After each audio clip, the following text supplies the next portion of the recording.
and we should be good.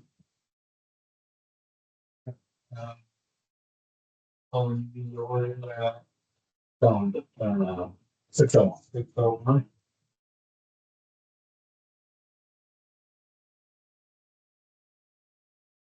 All right, so start with the applicants first. Changes to the agenda, just two changes to the agenda that was published. We have an ad for ACH payments under new business and also under new business, solar panels and battery municipals.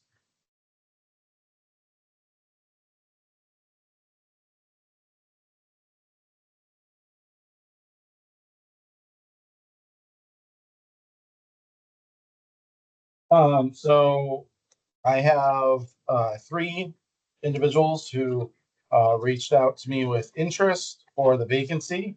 The first is Charles Sweethill. The second is Skip Taft. And the third is Laura Allen. It's up to you guys how you want to do it. My recommendation would be that they introduce themselves, give a little explanation of why they're interested, and then we can hear what they say, and then you guys can decide if you're ready to make a decision or if you want to go into executive session to discuss.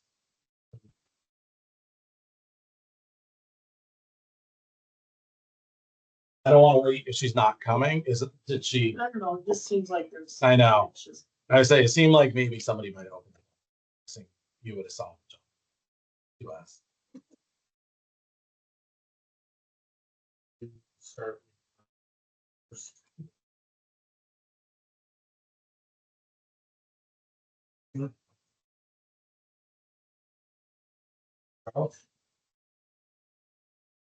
This introduction, yeah. Sweethill, Jacksonville for 15 years now. There. And am I interested in joining the board? Just because it's like, hey, there's an opening and I haven't contributed to the community yet in any particular way besides things like green day and stuff like that. But I have experience being on boards before, nonprofit boards. My experience as a career has been a lot in the IT industry, but the last 3 years I've been in renewable, doing project and operations management for companies based out of Greenfield, serve this area. And yeah, so it's part of my interest is I have a real strong career interest in the utility sector and how utilities are changing.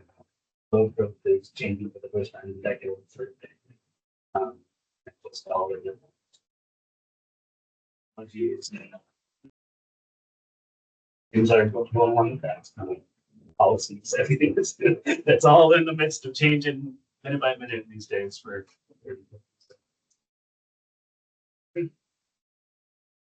great. Someone have any questions?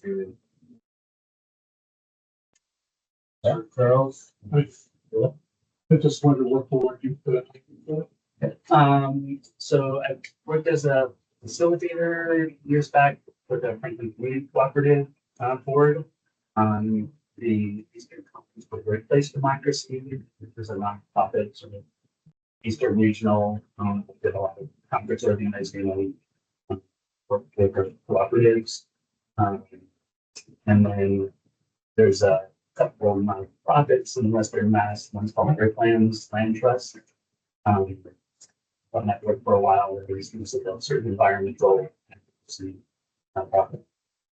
All of them, relatively small boards. Are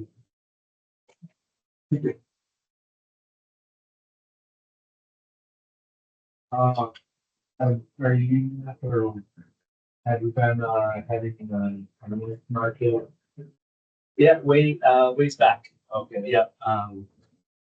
So it was before COVID. Yeah. Okay. There was a couple of years where I was the sort of farmers market, volunteer farmers market. Okay. That's true. I did get to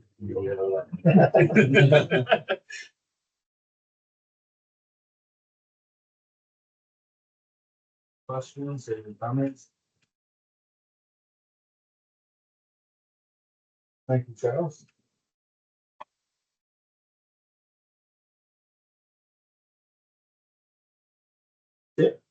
I'm Skip Capital in Jacksonville. I've been in town all my life.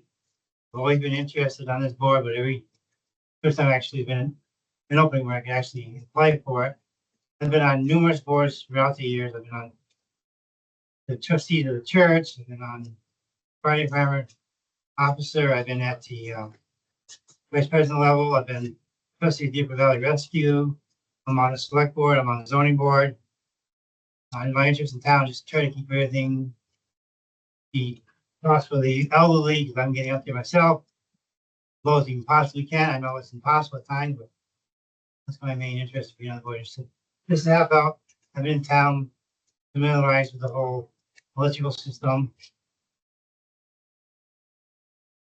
I'm not sure. Questions? Comments?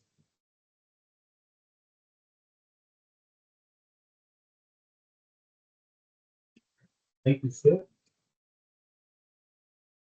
All right. I'm already on Yeah. the channel already. It's like I haven't had public speaking, but I still. I've only lived in town for 4 years. I haven't been in the Reed's house. But I've been in the area for. Been out of there 7 years. Budgemus actually recommended and suggested my name, so I felt that I had some big shoes to fill. I hope. Also want to keep the village as the village and not have any other splash or any other side of that truck. So.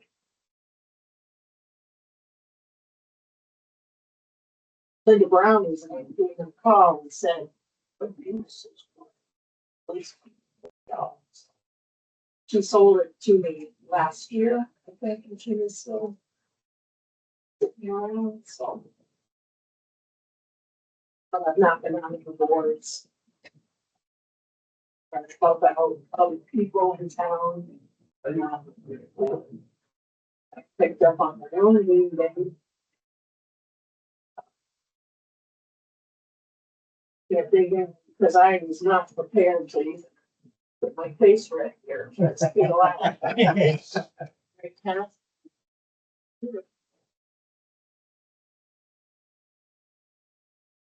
Any, questions for Larry? Just from the work ethic, the skills, you have a lot of people very good report.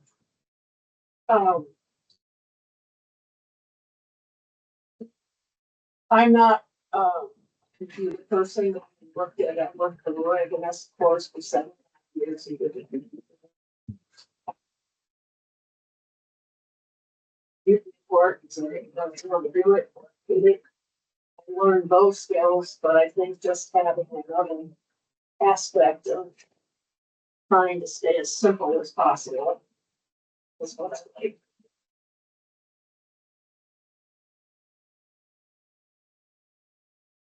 Appropriate answer and try to get to my head and common sense as well. Corporate stuff, they really piss me off a lot. And you see what the big changes are. For a big instance, that big medical building, it's on Denmark Street. Bennington. It's all brick, it's all different doctor's offices. We used to walk in and there was a shelving unit like this full of books, but people would just take them back or whatever, and there was always a chair in the corner of the end of the hall to wait for the doctor that I was. They're all gone. Because they wanted size simple, you know, that was helpful to some of the personal thing. I don't know how that really ties in to this, but it was just something to think about. Trying to keep it for us.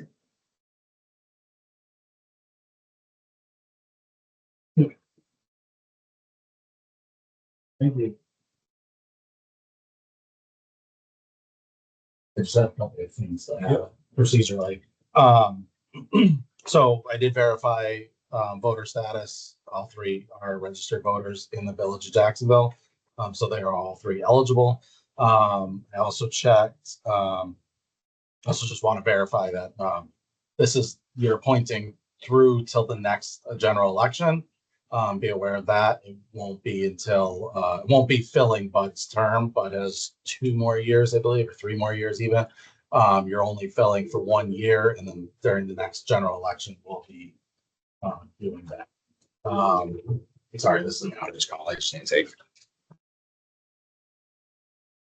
You guys can decide what you want. So it's just for the one. Yeah. Yes.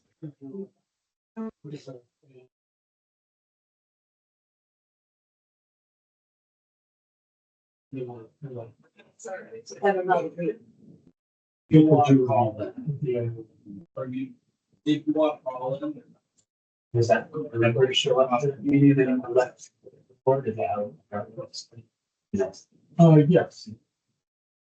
It's not like it was open house before and then we had between. Yeah. It will be like that.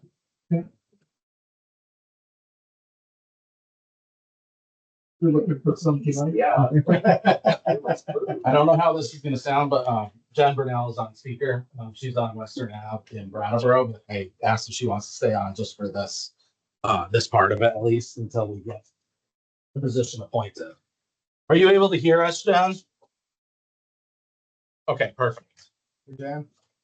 So Jen, just to catch you up, we have Charles Sweethill, we have Laura Allen and Skip Teft all here. They did give them an introduction of themselves. I did verify their voter status. They are registered voters within the village of Jacksonville. They are also residents of Jacksonville, so they're all three eligible. And I'll let the trustees fill in if they want on the introductions, or if you want to do quick introductions again, it's up to you how you want to do that. But I figured I'd tee it off with that.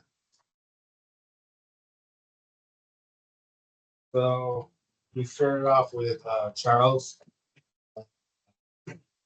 Been here in Jacksonville for 13 years. Background in renewable energy and IT. Been on numerous nonprofits, other boards, including Earthland Trust.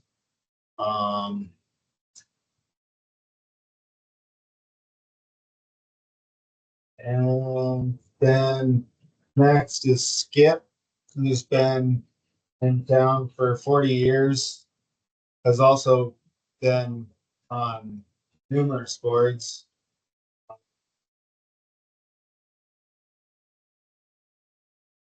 The church trustee board and the select board. And last is Laura Allen, who's been in town for 4 years. Let's keep things simple. And anti-big corporation. That's about the gist of it. Do we want to vote now or go into executive session? Does anyone have any opinion? I'd like to move to a vote so to discuss. Yes, we are. All in favor? I, Alright.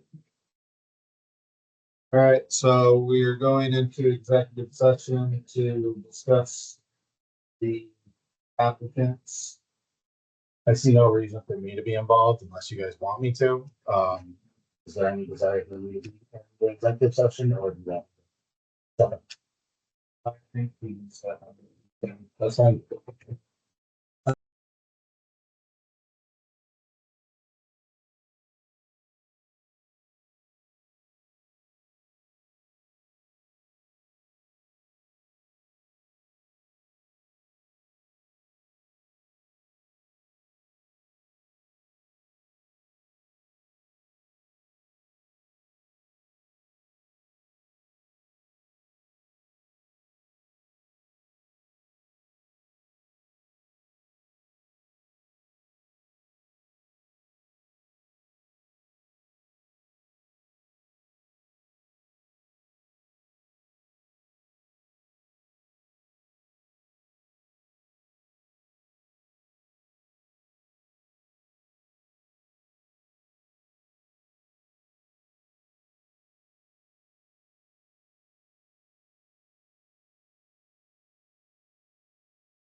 Look at you. You're on the screen. All right, I have the recording back up.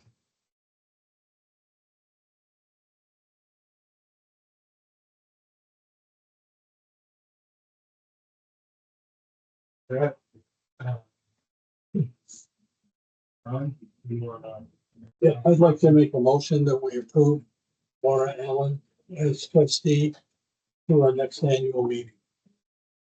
So, second, all in favor? Uh, Aye.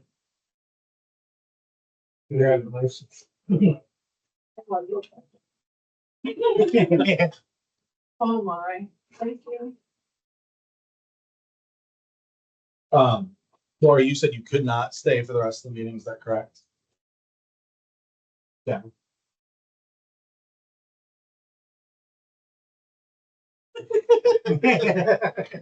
So there's two open spots. There's one here and there's one over here. There's a packet, which obviously you didn't get to see in advance. For the No. meeting. But, just so you're aware, I'll bring that to you. I think I mentioned that to you. I'll bring it to your house. Drop it off usually 4 days before the meeting. Usually there's some changes that occur between I do the initial packet and when it comes out for real. But it gives you some sense of what we're gonna discuss and This what's is the going on. file that- This is the pile everybody's looking at. Yep. And then, as I said to you guys, this is through next June, this appointment. So, definitely there'll be two positions that are eligible, next year. I think it was your position and then, this position will obviously be eligible, in June. So I encourage you guys to, come to that meeting as well. And the who votes? That will be the full village votes on that. Depends on, yeah, Depends on. whoever shows up will vote. Right. The menu first. Exactly. All right, Jen, did you want to stay on the phone? Or do you want to hop off until you get here?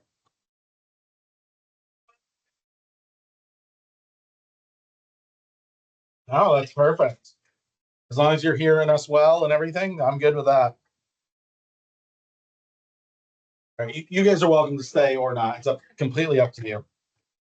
Laura, you should come up to the table. Soft seat. Do you like the board seats or the soft seats better? Yes. Push it to soft chair. Thank you, Steph.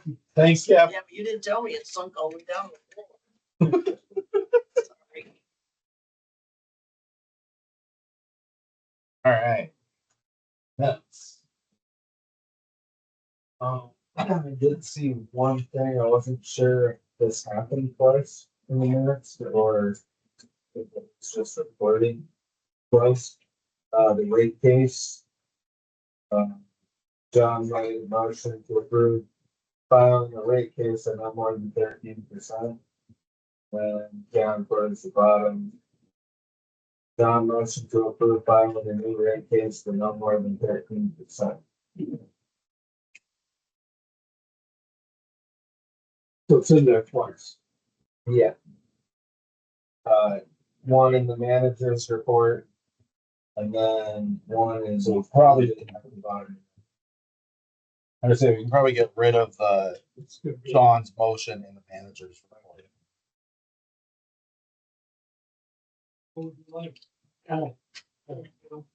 So I'm just deleting everything from the trustees are asked. I'll just delete that whole part and just keep them. Does that make sense? Yep. The whole sentence. The whole last sentence gets deleted from the manager's report.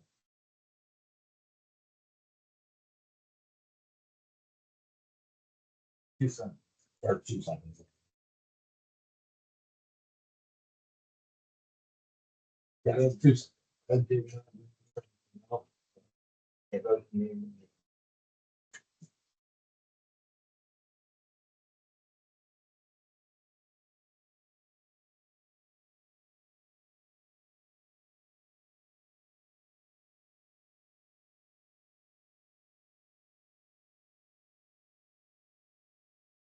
One good one. Read before the. What, read all this? No, just the minutes. No, second. Yeah, read the whole back. Second, third, and fourth. The fourth meeting. So down here on the bottom of the second page. is where you- Yes. Yeah. This is the same thing. Yeah, I Or made had a a chance. special folder and everything for it. What's the third? Yeah. I'll make a motion. Oh, sorry. I'll make a motion to approve the minutes as correct. Somebody second that motion. I second that motion. All in favor? I, Aye.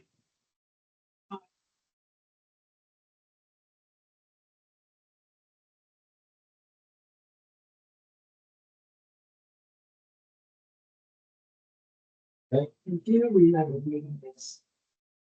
Old business, Jane reminded everyone to be required. That's right. You need a computer for it. I'll remind you again today. We can help you through it at the office.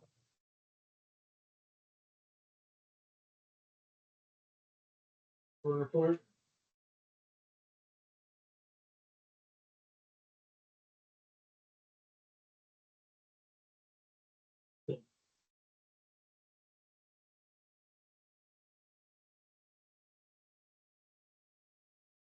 If you look at the bottom number.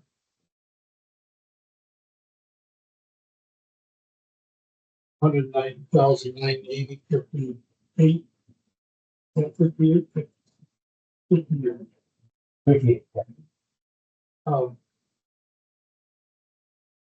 It's a little lower than we're used to seeing last couple of months, but it's not out of line with some of the numbers from March and April.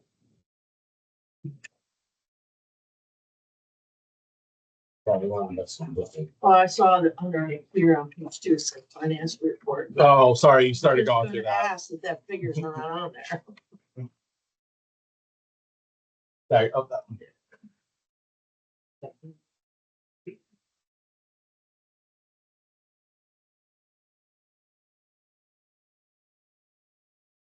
And on the next page, you can see that our debt accounts are 671, 198. And that again is not out of line with the last couple of months. We seem to be holding fairly steady. But it is considerably more than we had 6 months.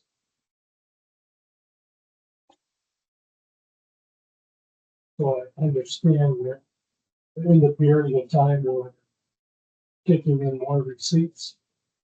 We're taking in more receipts at this point. So Laura, just to give some history, we, just before I started, about 6 months before I started, we had over $250,000 accounts receivable. So essentially that's what customers owe us. $250,000. Linda Brown came in and cleaned that up quite a bit, got us down to around 70,000 by calling customers, and giving disconnect notices. Linda was able to get us down to around $70,000 from that, which is huge progress. Unfortunately, by the time we get that money, we've already missed so many of our bills and have accumulated so much debt from that because we're not getting the money we were in interest, paying about $3,000.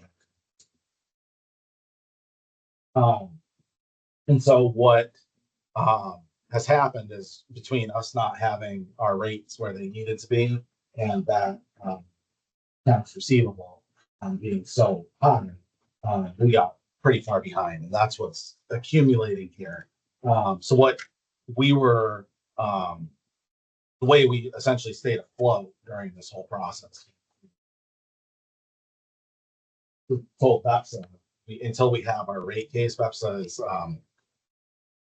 organization that you'll hear a lot of. They're Vermont Public Power Supply Authority. We are one of the owners of BEPSA, one of 12 owners.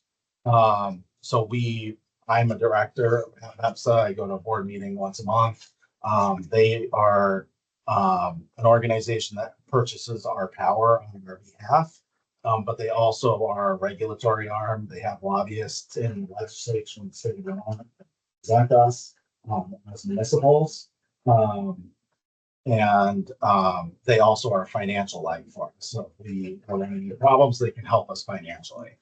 So they essentially told us, don't pay your bill to us, pay all your other bills first, don't go in default on anything else, and we'll help you financially stay solvent until you can get your rate case back and your accounts receivable back in line, and then we'll figure something out. So that's where we're at right now. We're starting to get it figured out. And what does it stand for again? Vermont Public Power Supply Authority. I'll show you my favorite map because we're talking about it anyway. So this is a map of the state of Vermont, every town in the state. Whitingham's down here. Green, this green color is Green Mountain Power. This is Jacksonville Electric. This is Ludlow Electric. These are Vermont Electric Co-op, Washington Electric Co-op, and all the small municipals in the state. Just to give some perspective of what we're up against.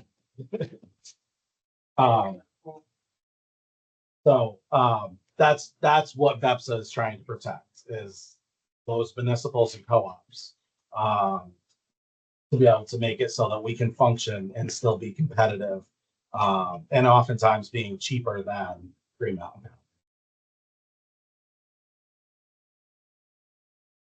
Sorry, that was a little background and how that happened. So you can see, just the interest charges alone was $3,200 this month.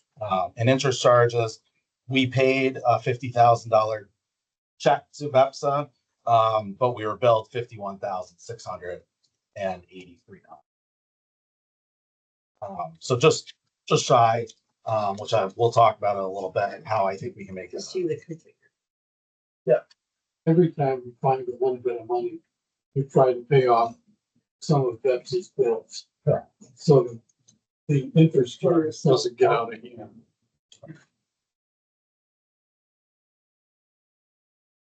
So the next, if you guys are good, we'll go to receivables, or do you have another? So receivables a little different this month, because if you remember correctly, I was working on revising the budget. So I have what you would normally see, and then I have what I am suggesting as a revised budget down here. So essentially we cast our budget with a 25% rate increase that we had. When I did it, I projected my 25% increase based on what we collected in income each month. What I forgot about when I suggested that be the budget was that we collected $250,000 worth of receivables from the previous year. So I didn't project it based on what we billed for 2024. I projected it based on what we actually made for 2024, which is wrong. We're not going to make those receivables up again.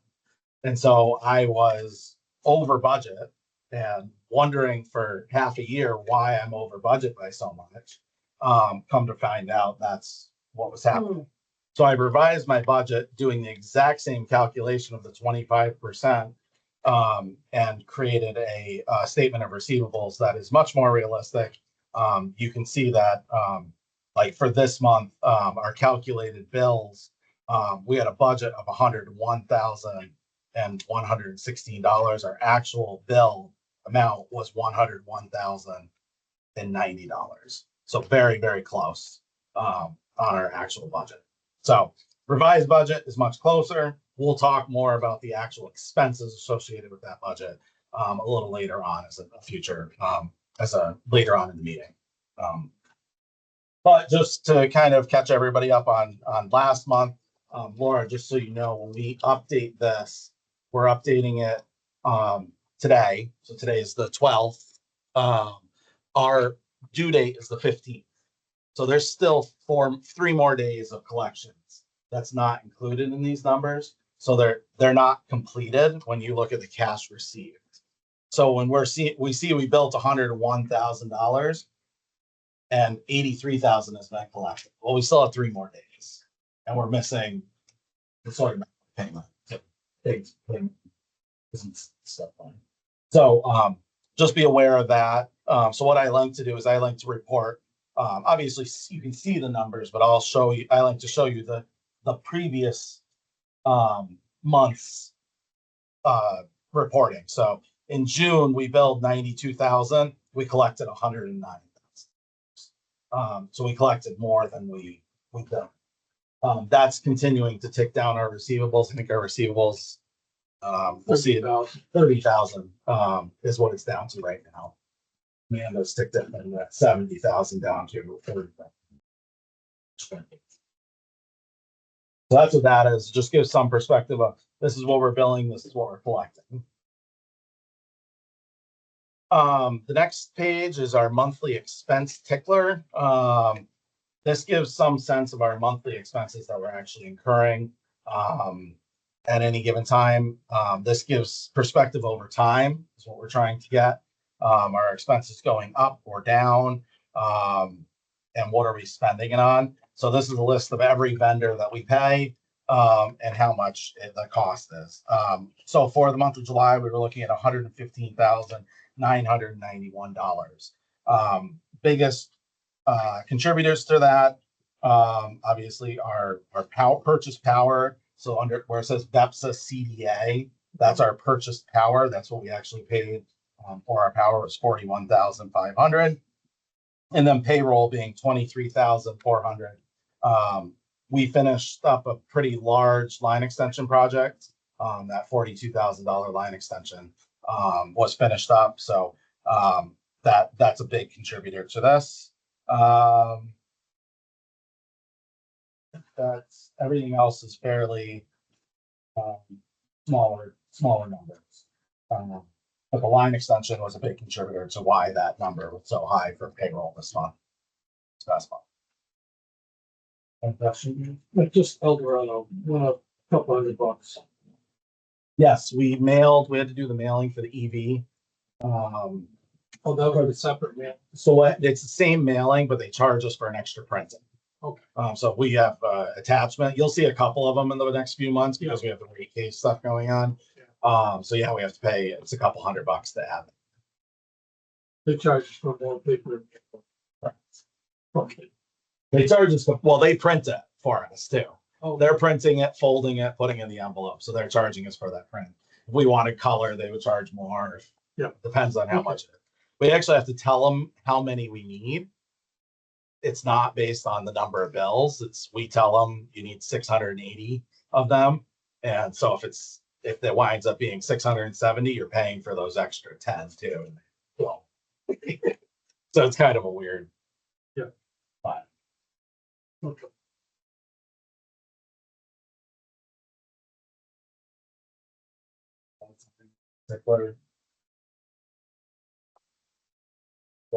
It's You and I- kind of an alphabetical order, so I'll follow. yeah, and you and I can sit down and go through it separately if you want. That's absolutely fine.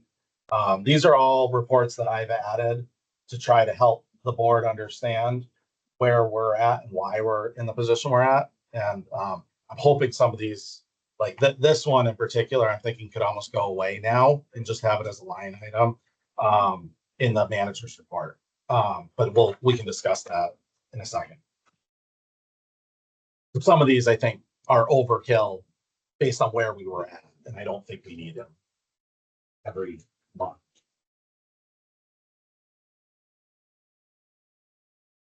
So on the next page is our aged receivables. This, as I mentioned, has been ticking down every month. There is a full report available, Laura, just so you know. It's just not available in the public meeting, but I can give you a list of any who's on this list as a private as a private correspondence. But essentially we have our aged receivables. Total was 44,855.90, but you can see current due accounts for 14,180 of that. So you subtract that out, we're down to $30,675.49. So that's taking that down. I said I wanted to be under 30. That was my goal. So we're there. I will tell you that Amanda's goal is under 15. So we'll see. We'll see, which is very doable if we have one account that is pretty high. Well, once that ticks down, it's very good. next thing is our payables. Couple of notes on our payables. Actually, there's a few notes. A lot of this is line extension CED. At the very beginning, you see CED. This was actually a check that we're going to discuss a little bit later what's going on here, but It's all broken down for that. what was that? That's all broken down to that amount. Correct. That's the breakdown. So this is actually something you approved, that was approved last board meeting. This was a check we mailed. It got washed by a person who stole the mail, got washed, and they tried to cash the check themselves. Luckily, the bank that was cashing the check reported it to us and said, "Did you intend to mail this to some crazy name? I don't remember." We said no. We put a stop payment on it. It's the first time this has happened. We called CED to let them know that their payment was going to be late, reissued the check. Actually, I think we reissued a check for that one. And they said they actually have had this happen several times. They're not sure what's going on. They have one customer that was over $100,000 in payments that was taken. I've been hearing this more and more happening to people. And municipals in particular tend to have bigger accounts. So they are a target for a lot of people. So we're going to talk about it a little later. My suggestion is wherever we can, I think we should actually switch to ACH payments instead of check payments for us to pay our vendors that we hire. But that's something we need approval from you guys to do. Authorization, it's an item further in the budget. So CED, we just reissued that check and sent it. That has been cashed already. We had a line extension payment that we needed to reimburse. So we have 2 reimbursement checks to that customer for that. We're holding the $1,500 one. I went up there to hand them the check and realized that they never made the connection for the neighbor, which is Garvin's house. So it's a disconnected service, but they need to make that connection before we'll give that check back. So just so you're aware, I'm holding that check right now, but it has been issued and signed. And then Beamers, we had a true up. Apparently, we had a missed payment in April. I did look through and didn't see any payment for April, so we did send that out as well. And then we have the new checks. This is the new ones that I'm suggesting. You can see we have a bunch of Amazon Capital Services. This is purchases for the office for the most part that are coming in. We have water purchase. We, just so you know, our well is actually across the street. So we have water rights to that well. We pay $40 every month for access.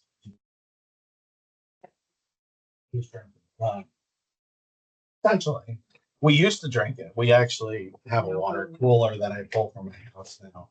Had some issues with possible disconnects in the past, so we've switched it over to it's just for toilets and washing hands. Arthur Hurley and Company is a wire for 2 line extensions. Casella, we actually received our bill early enough this month to pay the actual month we're in. So there's 2. There's one from last month and then this month. Usually Casella comes in a week after our board meeting. So usually it's 1 for the previous month.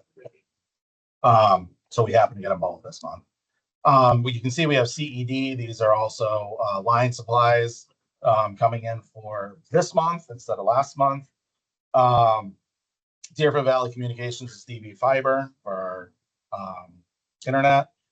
Dover Sign Shop. This is aluminum signs that say danger buried line high voltage. Customers pay for this in their line extension. So those are just ordered through Dover Sign Shop. And then our credit card, which includes our phone bill, our 24-hour receptionist, 24-hour receptionist, reception 24/7. I know, right?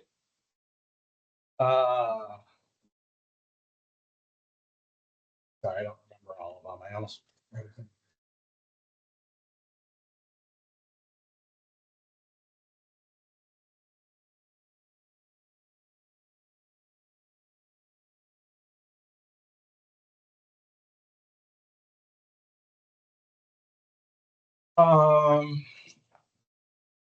Reception 24/7. We ordered new business cards for Amanda and myself, which were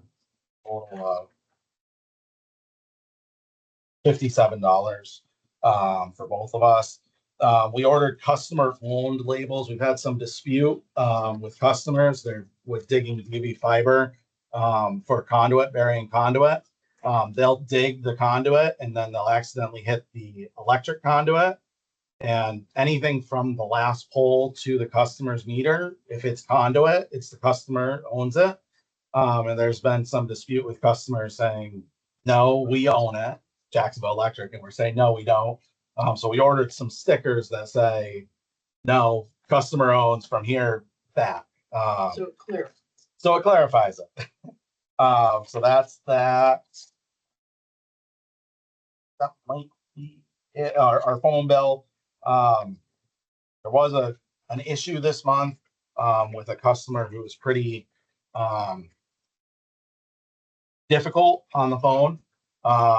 So I made an executive decision to pay an extra $5 per month for our phone service to have recordings that we can keep a recording of it in case there's ever a complaint to the Public Utility Commission. So you'll see our bills are a little bit higher this month, but and they will be going forward for UMA. But that's, I think, for my protection as well as the protection of the utility. It's going to be very important if that ever happens again. Sounds very Yeah. And that's all I had on the credit card. Correct. That's what it says. And if you ever call in, we're still getting used to it. So we'll say, hi, Jacksonville Electric. And then it says, this call is being recorded as we're saying that. So then you almost have to say it all over again. Very much getting used to it. Creative Technologies are outside mailing. $2,700 is also for our $2,700 is our annual fee for El Dorado. So just be aware of that. We pay that once a year on that. Sorry, I went back. I missed Creative Technology on the first page. Just between. It's on the first page, Consolidated Electrical District, and then DV Fiber. It's in between them. Yes, I meant to mention that we have that bill as well. Now I'll go back to the second page of these, and Greg Brown for dog bucket truck rental. This is mostly billed out for customers for. So Greg has his own bucket truck. So if we ever need two, it helps to have two there. So we rent that. It's $75 an hour for a bucket if we're renting it. But if a customer's renting it, he charges $100. He gives us a little bit of discount. So it helps when we're trying to do two things. We need two buckets. He has one. He also, just so everyone knows, just purchased a digger truck as well that he plans to let us rent out for the same 75. So we have to dig a pole. We use a digger truck. It's got a big auger on it, which will save us a ton of time. Right now, we're using an excavator to dig a hole or trying to find a digger truck. So it'll be nice to be able to use that truck. Yeah. Or have Green Mountain Power or rigs. We're kind of reliant on rigs, what we've been doing lately. And their bill, I mean, we just got a bill from them. One pole was $1,200. I think we'll be a little cheaper than that if we can rent a bigger truck. Howard Bemis, I did include his stipend for being a board member now that he's done. There's a check for him for that stipend for the meetings that he's done. VEPSA meeting that I did last week, mileage, MVP Healthcare. Natasha was just, not this, but t-shirts for the guys. That's 10 of them for $110. And then Piper Legal Services, this is for our rate case. The $310 was for our rate case that we just filed. Riggs Disler, as I said, setting poles. $1,400 and $1,000 for them to set those poles. TNR Electric, not sure what that is. That's TNR is for is transformers. So it was one of our transformers. I'm not sure which one. Town of Whitingham. This is one I wanted to ask you about. This was kind of an accident. We put in our easements, which is normal. The customers pay for that for their line extensions to do the easement. Our property tax bill came in. It was $28,000. We made an oopsie and included it on the warrant. We don't need to pay that technically until November 1st. We could pay it now. We have the cash to pay it now. I wasn't sure what you want to do. We can either, it's printed on the check right now. We could reverse it tomorrow and have that not paid until October meeting, but that's up to you. Just as a note, our property taxes last year were $52,000. This year it's $28,000. As I said, this is, I believe, part of the reassessment of the entire town. We're essentially reassessed every year in our property, and pretty much every utility in the state, with the exception of Green Mountain Power, because they're doing underground, has gotten cut in their taxes this year. So fortunate for us, not so fortunate for all the other people in the town. So we're saving for $52,000, and we essentially have already saved $28,977 plus $9,700 extra dollars. So my suggestion, and we've already have the money saved, ready to go. So it's up to you if you want to pay it now or if you want to hold it. Later in the meeting, we'll discuss that $9,700.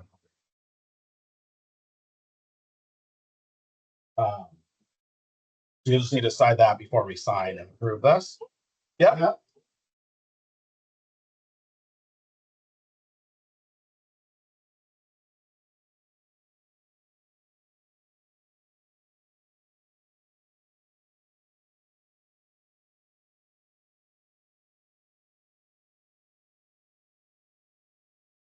So we have $125,000 in the account right now, and we make $196 a month in interest. Don't know what the exact percentage is. So you're going to lose. You'll be down to 100,000 in that account. Just under 100,000.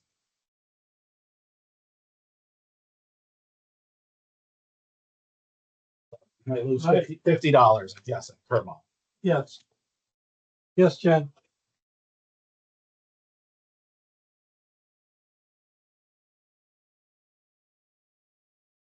Well,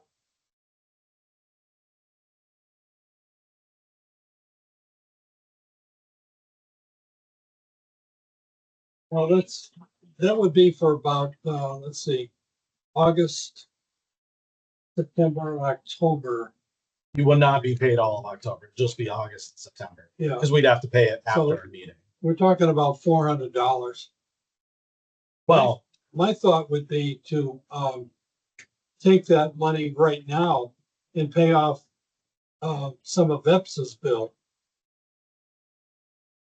and avoid paying the interest there. you're talking the 90 cent, the extra that's there. Yeah. Yeah.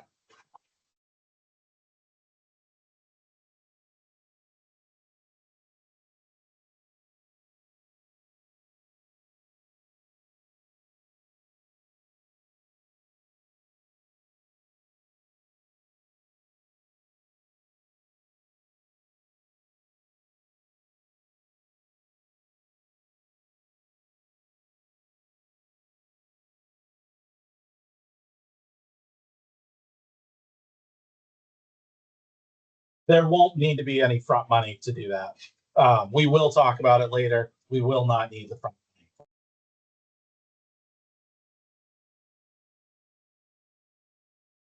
money. I'd rather.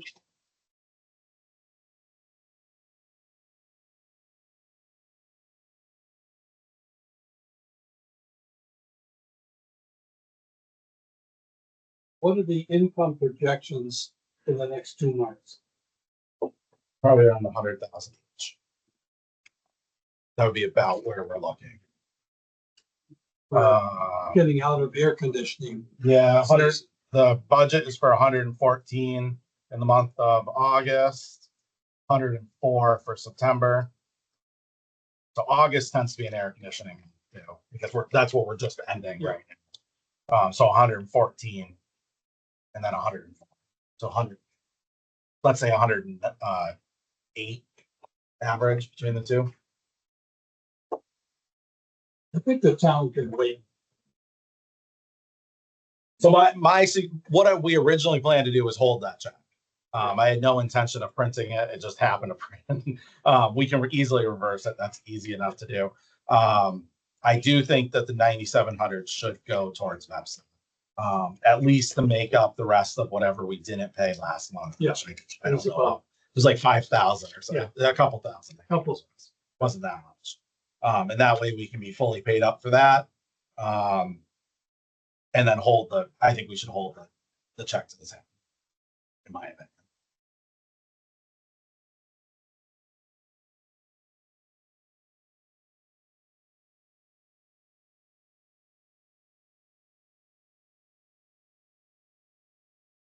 My suggestion is pay VEPSA what we owe them for last month, the extra, it's like $2,000. And then hold the town check in our money market until it's time until the taxes are due. Yeah. And that'll get 2 more months of interest, probably $50 a month, make an extra $100 off that interest. NEMRS is the next one. That's the retirement system, just so you know, Laura, Vermont State Employee Retirement System. What that is, $1,500. And then you can see our VEPSA breakout. So VEPSA, because of the size of the check, I asked John if I can ACH that check because of the issue we had earlier in the month. So we ACH the 50,000 to VEPSA. Instead of writing them a physical check. So this is the breakdown of what that 50,000 looked like. And then we have our normal ACHs that we do normally, which is Delta Dental, the Department of Taxes for the fuel tax and the sales tax, and then our WEX, which is our fuel for our fuel purchases for the trucks. That is the warrant, the payroll warrant. I am going to strike town of Whitingham's.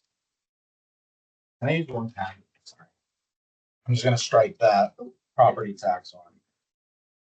I'll make the motion that we approve the warrant for the accounts payable, with the exception for town of Whitingham tax bill for property tax. Some second that. All in favor? Right. So Laura, we just sign on those lines. We had some projects. Here, On the one I'm passing around. I have the master copy of both. bring your own pen. You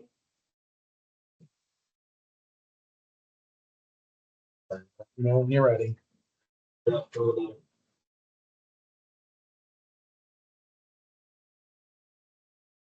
Okay. Payroll warrant. This is for the period of July 9th, 2025 through August 12th, 2025. It's a 5-week pay period, totaling $23,415.23. You can see the breakdown of what adds up to that amount. Again, most of this is line extension payments we had to do.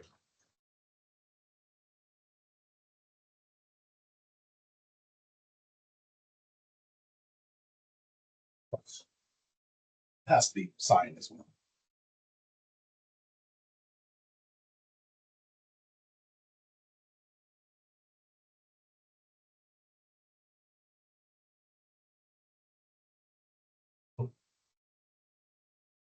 I have another. Removing five. Okay. Removing five. The agenda. Anybody want to make this one? Yeah, go for it. Make a motion that we approve the payroll warrant for July 9th through August 12th, 2025. I'll second that. All in favor? I,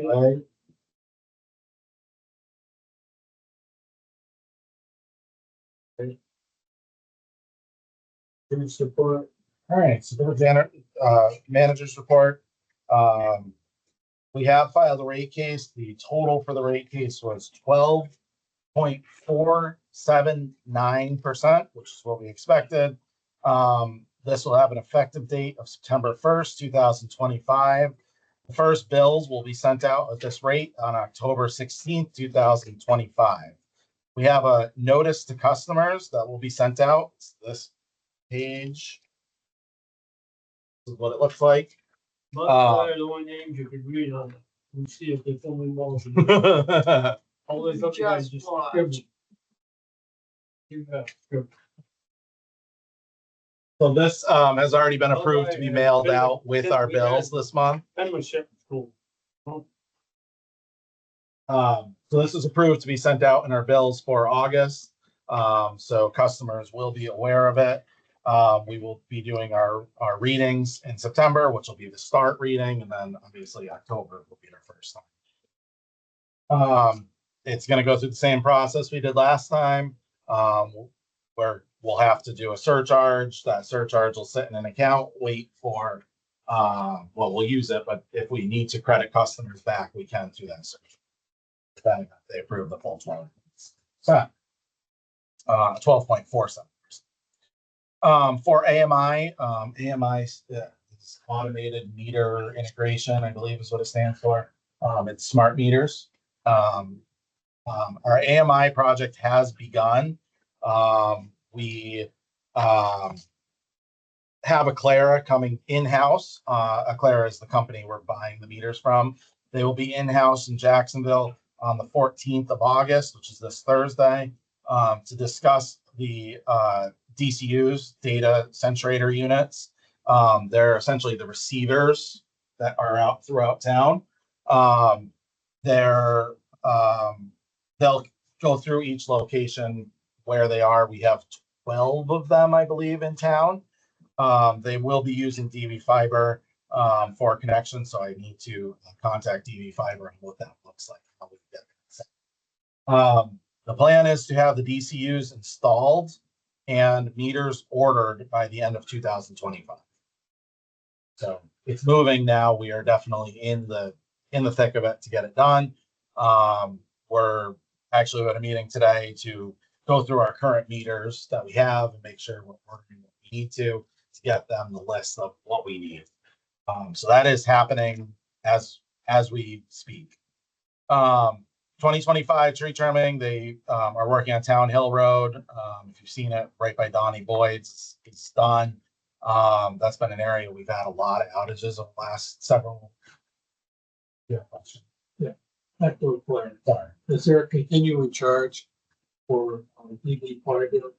That's what I got to figure out. I mean, in theory, each DCU needs to be connected to fiber. The question is, are we paying $90 per DCU to do that, or do they have some way of? It's going to be new. I'm not sure what Consolidated will charge for that. DV Fiber's probably never done this. No, they would have Green Mountain Powers potentially as well. So we might need to do some negotiation on that. It's a pretty simple connection. It's definitely the lower. It doesn't need super high speed. But it's either cell phone connection or fiber connection as well. I don't know the answer to. I And you talk a little bit more to Bepsa about it, Yeah. on how that is gonna work. Okay.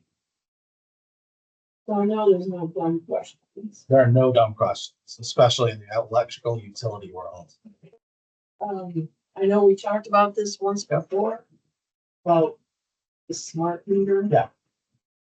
Do all the, clients or people that have from that electric, village electric vote themselves or tell you what they prefer? No, so you'll be able to opt out. Customers within Jacksonville's territory will be able to opt out. Just to give some history, the state of Vermont is not requiring us to do it, but they're all but requiring us to do it.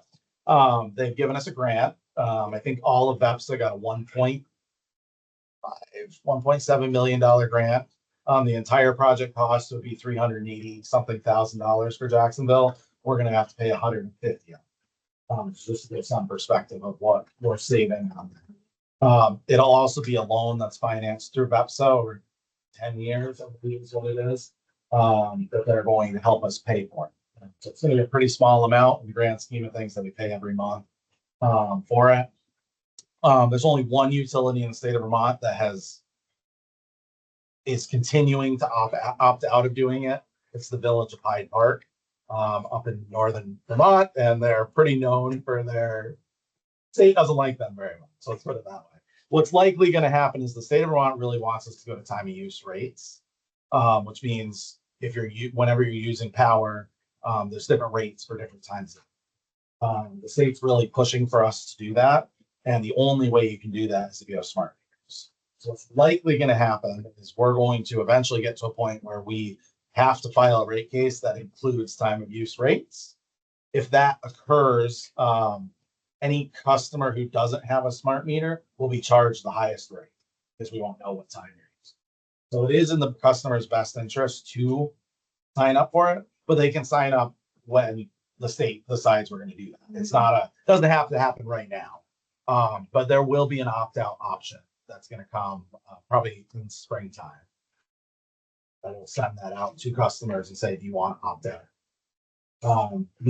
Right now the utilities that are implementing it right now are seeing about a 2% opt-out, which would be like 6 customers.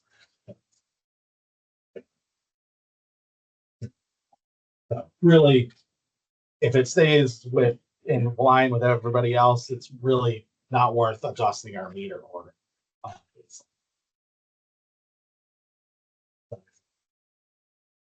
not what you want to hear. No, But the conversation I had with my boss was that it seemed like opt out was to protect my privacy.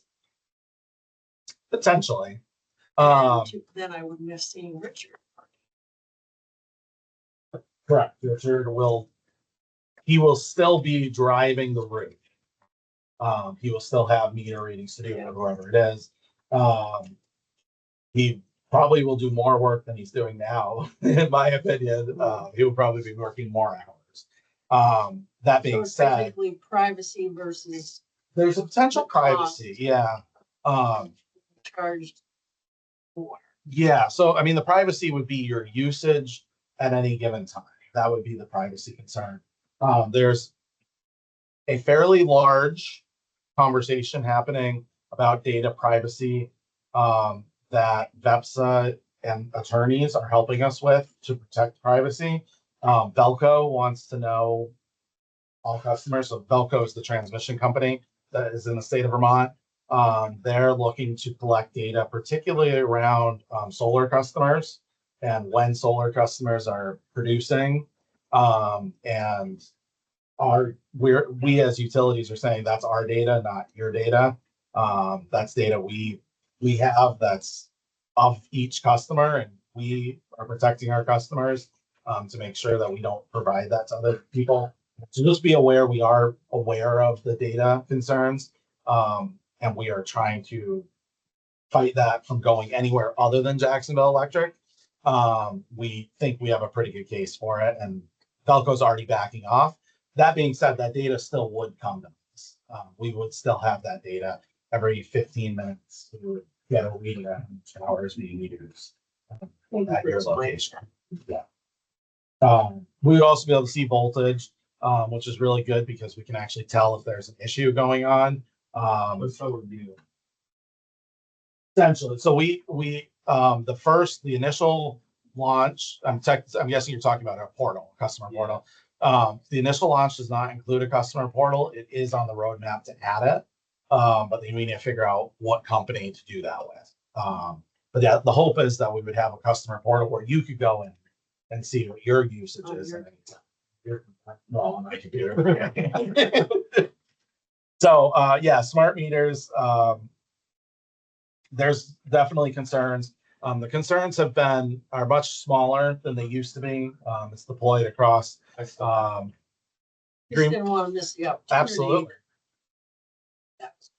And there's going to be a lot of information that comes out. Right now, Swanton is pushing that out to customers as they're installing meters, making sure customers are aware.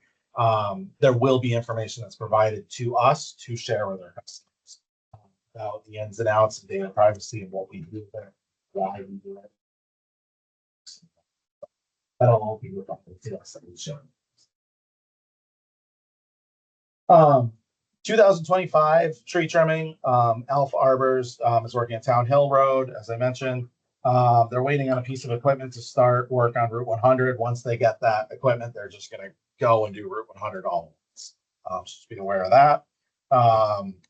2026 tree trimming. I'm putting together the RFP now for approval in the September meeting. I'm hoping to award that tree trimming contract in the October meeting.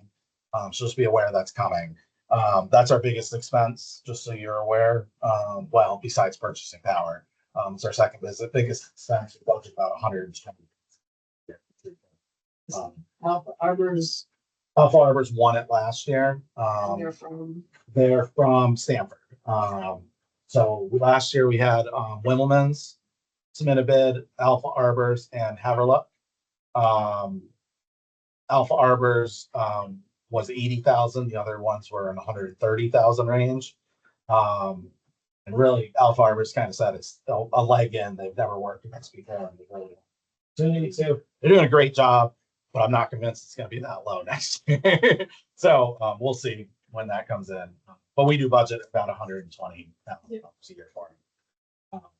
It's a pretty big expense for us, but it costs us a lot to have outages. Battery storage, we are working on the opportunity to have a battery storage location in the Jacksonville territory. Essentially, this would smooth our peaks. I have a cool graph that was shared with me today. I hope I still have it. So this, just to give example, July 3rd through July 30th. So this is our usage for the village of Jacksonville for the 2024 period in July. So our peak was 1.3 megawatts. Our low was a half a megawatt, essentially. So our average was about a 1 megawatt size at any given time. So this is an interesting, it gives you this perspective of what happens every day. I mean, these are pretty big peaks and pretty big lows. So what we're trying to do with the battery is smooth some of this out. So you don't have as much peak and lows throughout your month. And so we're looking, how this would work is we'd have a battery, we charge it during the cheap times and discharge it during the expensive times. And so what that would do is it will allow us to smooth some of these out and not cost us so much money. To give some perspective, today we kind of went through some of the numbers today. We'll talk way more about this. But we, over the last 4 years, our average cost for transmission was $200,000 a year. We spent $200,000 a year on transmission. So if we can smooth some of these out with a battery, let's say a battery costs about $2 million. We take a loan for that. It'd be a 10-year payback period. $2 million versus $200,000, and we smooth that. It's a 10-year payback period. And the battery has a warranty for 20 years. So it's 20-year life of the battery. And so you'd actually be saving money for the second 10 years. There's a potential that we'd actually want 2 different batteries to go to 2 megawatts, and make it so our actual transmission cost is 0. We'd have 0 peak transmission, which would actually give us a potential to not pay any transmission costs whatsoever. So we're not sure what that looks like because no utility in the state of Vermont's ever done it. But essentially, that would make us self-sufficient. We would still be buying at low points, but we'd be paying no transmission costs to Velco. We are still owners of Velco, so we'd actually get dividends from Velco. We'd actually be being paid for other people's transmission. We wouldn't cost them. The question is, could we make enough off of that to make it worth it? It's definitely looking like we're going to have it make it worth it for 1 megawatt. Question is, it's 2 worth it. More is to come on this. It's just an interesting. John and I have looked into this a little bit. It's pretty cool. It's definitely seeming like we're a great candidate for this. And then the secondary side of this is we also would have outage restoration, resiliency efforts. So if we have a battery, if our grid goes down from Green Mountain Power, we have a battery storage. We can pop that over and turn it on, and all of a sudden we're up when Green Mountain Power is down. So this is something I plan to go to the select board and start asking for location opportunities, just to kind of get it in their minds. Obviously, you guys are going to still have to approve this once we have the full, the full breakdown and everything. But that it's looking like this is a really feasible thing for Jacksonville. It's going to save us quite a bit of money long term. Just to give some perspective, we're paying $200,000 right now. Over the past 7 years, investment in transmission costs in the state of Vermont, well, in ISO New England, was about $1.7 billion. $1.7 billion is what ISO New England has spent on transmission costs over the last 7 years. We're looking at projections that are showing ISO New England investment in transmission costs being $1.2 billion a year for the next 7 years. So that $200,000 that we're paying now is on a $1.7 billion over the last 7 years. It's going to be like 600, 800,000 in the next 5 years. So cost wise, everybody's looking up. The faster we can get this in, the faster our savings comes. And this is why everybody's investing in that. We're the last utility in the state of Vermont, BEPSA wide, that's doing this project, and it's really exciting. We're the only ones who are looking at islanding as a possibility, which is that outage resiliency side. And it's pretty exciting because it costs a lot of money, but at the same time, it's a potential savings that realistically, Green Mountain Power can't even just do that. Green Mountain Power's actually gone the other way. They will put a battery in your house, but it's their battery, and they decide when they're going to use it. Right. Yeah, so that's what they're putting Tesla batteries in people's houses, and they have control of it. The customers pay for it. $55, I think is what we calculated per month, for 6 years, I think it is. And they're actually pulling. Green Mountain Power has the authority to pull from it. Currently, they're not doing a whole lot from it, but they have the ability to do quite a bit. And the thought is, once these peak loads start hitting top dollars, they're going to be pulling it, and customers are probably going to. So the theory from BEPSA's side is you're better off putting a grid-wide battery and saving everybody money, and making it so that that's the way we see smooth for this. Anyway, that's a much bigger conversation that we're going into, but I figured I'd share that update. EV charging, we sent out those notices for EV charging. So far, 6 customers have asked to be included.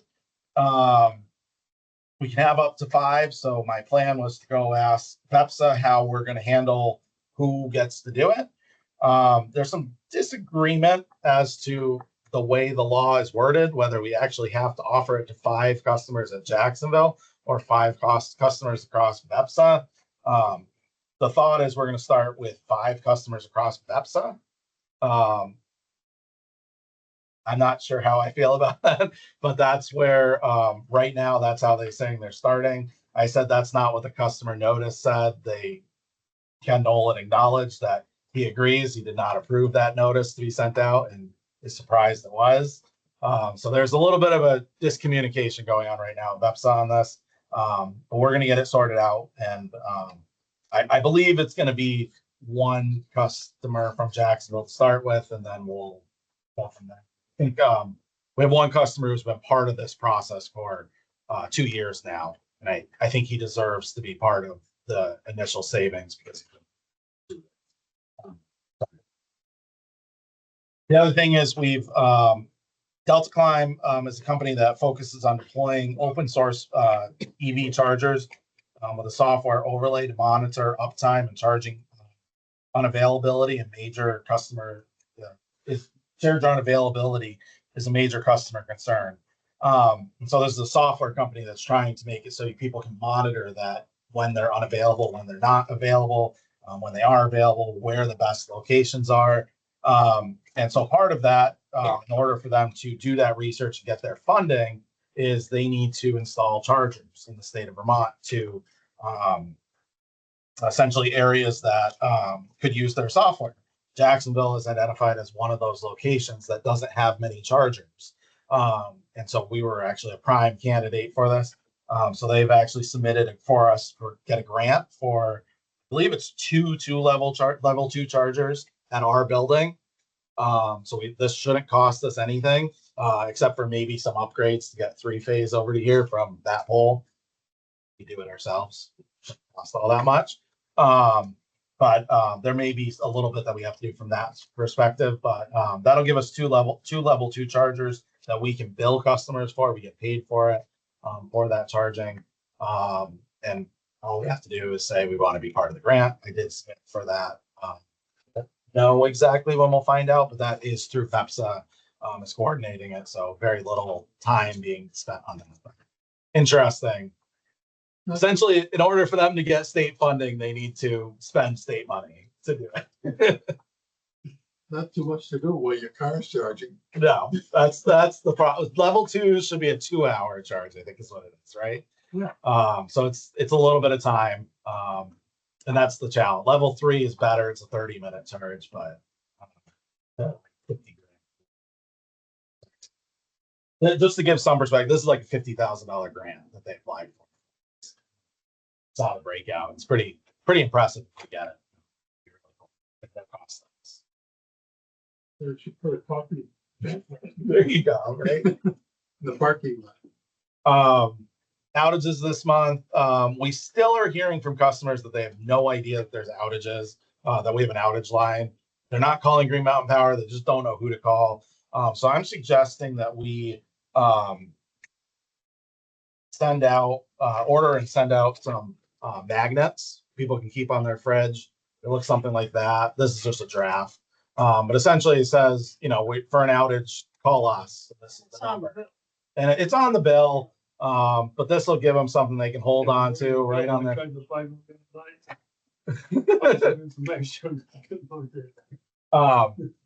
So I think it was, I want to say it's like $150 for 1,000 magnets. So it seemed pretty reasonable. Yeah. You think that you could add on to that regular hours and the phone number for that, like down in the bottom? Down on where office hours, do over here. Yep. Yes. Somewhere where it's not confused with the other one. Right. Maybe put the other one a bigger font. Yeah. Larger font. Yeah, we can play around with it. Put somewhere on there the regular office phone. Yeah, Is there too. it's the same number. It's just option 2 instead of option 1. Yeah. But yeah, we can definitely do that. I just think it would be nice for customers. We're hoping to send out a "Did you know" flyer later this month that kind of says we have online payments. You didn't know you can pay online. We have an outage line. We have a lot of frequently asked questions that we're getting, and we're hoping to send out a mailing from the office that just says, "Hey, just so you're aware, this is what it is," and we'll include the magnet. I assume there's no major opposition to that. Mention it. But we did have an outage on Lone Pine Road. There was a tree that fell on the neutral and the hot, which tripped the main fuse. That was on the 28th of July. We did need to call Green Mountain Power on that one because I couldn't get a hold of any of our guys, which was fine. Line extensions, I'll let you guys read that. So there, we're completing. Good. Yes. I'd love to hear your suggestions.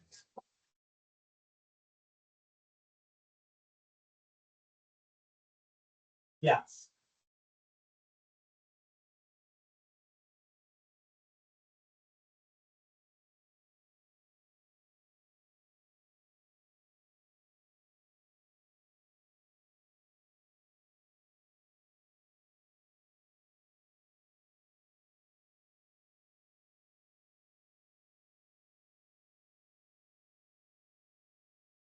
Yeah, so we go to wherever they receive their bills currently.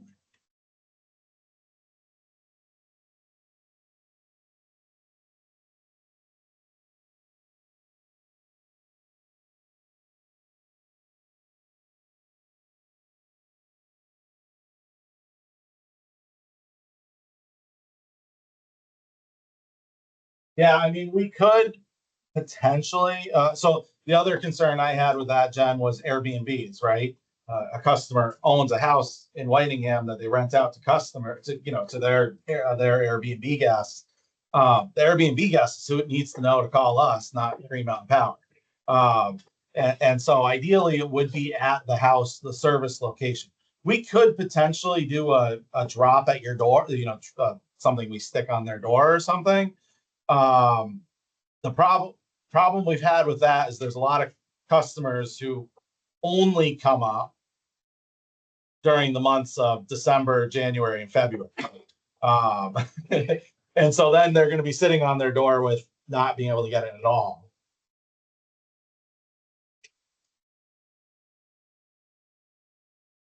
Correct. Correct. So that's why I'm saying we could do a door hanger or something that we or list.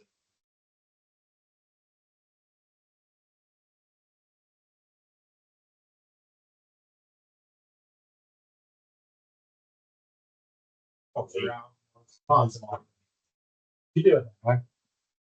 And then the other thing is I'm ordering 1,000. We have 700 customers. I'm planning on keeping some in the office and some at the municipal center. Just so people walking in, they can grab it as well. I think it's something we should have around when customers need it for the cost, especially for the cost. Is that?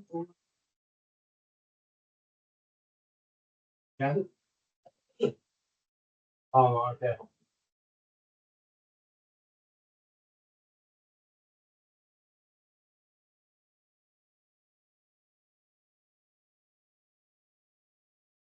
And that was something I'm going to weigh it at the post office to make sure that it's within the weight. I think it should be. I believe I was told by Tyson that it would be, but I want to make this is like business card. Rubber. Yeah, it's a business card rubber magnet. They used to have like the dial 911. Yeah. When they did the.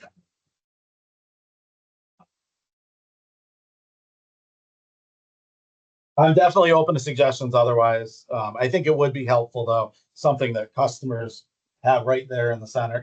Right there, easy to see. In case of emergency, call. This is what you're calling.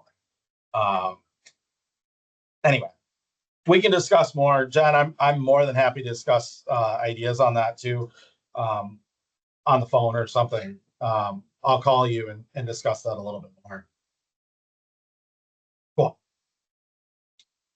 For VEPSA updates, so this is the big news. VEPSA has agreed to finance our long-term debt at Jacksonville. This was kind of a surprise to me. I went to Ken Nolan and said, who's the general manager at VEPSA, and we had a meeting, and I said, I've gone to our bank. We don't have the collateral needed to take a loan for the $670,000 we owe you. We don't have enough collateral. We could do the building, but it's not going to assess or appraise for anything higher than what we need. We don't have, we have collateral out in the field, but a bank can't come and take it. They can't take our polls, you know? And so there was a long conversation with him, and I said, I really don't know where to go from here. And he said, well, why don't you go to the VEPSA board? Now, just to give some history, I've been on the VEPSA board for a year and a half. I've been there with the utility that's come to them and asked for financing, and VEPSA said, hey, heck no, we're not interested in being your bank. So I didn't think that was an option, really. Ken said no. He said, I think if you've gone through all the hoops of trying to find financing and you can't find it, then we can either VEPSA takes a loan on our behalf and we just pay it, or VEPSA can finance it themselves and give it to us. Ours is small enough. VEPSA doesn't need to take a loan. They can handle it with their cash flow. So they're saying that they would find out what their rate is. They said it's right now it's between 5% and 6%, which is much lower than our 8.5% we're currently paying, and figure out how we're going to do that. What the terms would be, how long we would take that loan.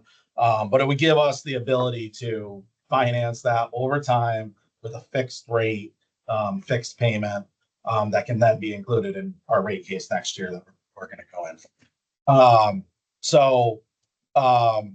My suggestion is that you approve myself to negotiate on the behalf of Jacksonville for this. I suggested John as well, as if he's willing to. I don't know if he's willing to, but as treasurer, it made sense that he would be also between him and I, that we can negotiate this loan on the behalf of the village of Jacksonville. They're looking for a meeting at 2:00 on Friday. I don't know if we can do it or not. I told them tentatively yes, but we got to figure it out. But I think it's worth a vote for you guys to approve us to move through that process. If you're willing to on that, I think that's the best course of action. Where's the meeting? It'll be here. It'll be a remote meeting, and anyone's welcome to join for sure. I just think it makes sense for two of us to be kind of point on it, to keep the conversation moving. I think the faster we do it, the better at this point.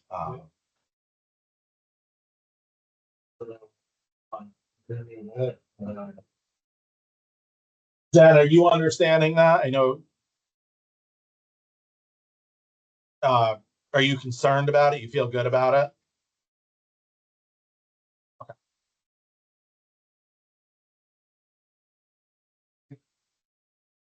Yeah, I make a motion that we.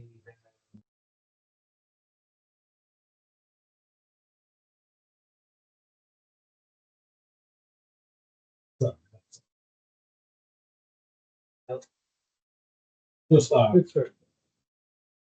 John and I approved to be representatives on Jacksonville's behalf. I make a motion that we have. Yeah, for some reason I have a brain. Make a motion to approve John and James to represent Jacksonville to renegotiate the VEPSA debt for a long-term note for Jacksonville. I make a motion that. What I said. Yeah. That we have James and John represent Jacksonville Electric on Jacksonville Electric. In the second that. Also, All right. All in favor? Right. And then the last update, you guys are pretty aware of this. Consolidated Communications,